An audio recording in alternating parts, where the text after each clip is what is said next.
Once upon a time in a peaceful village, there lived a wise grandfather named Haroon and his curious grandson, Amir.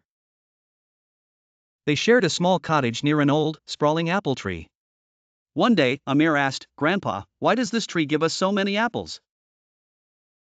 Haroon smiled and said, "It's because this tree has deep roots. It has faced many storms, yet it stands tall because its foundation is strong." Curious, Amir wanted to plant his own tree. Haroon gave him a tiny apple seed. "Patience and care, Amir.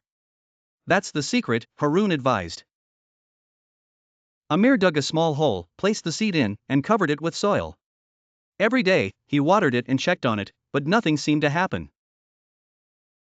He grew frustrated. "Grandpa, why isn't my tree growing?" he sighed. Haroon patted Amir's back and said, "Great things take time, my boy. Just like our apple tree, which didn't grow overnight." Weeks turned into months.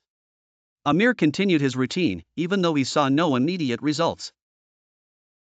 One sunny morning, he noticed a small sprout peeking through the soil. Excited, he ran to his grandfather.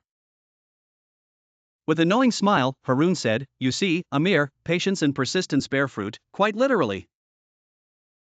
The young boy learned that day the importance of being patient and diligent in every endeavor. From that moment, the lesson of the apple tree stayed with Amir, reminding him always to nurture his dreams with consistency and care.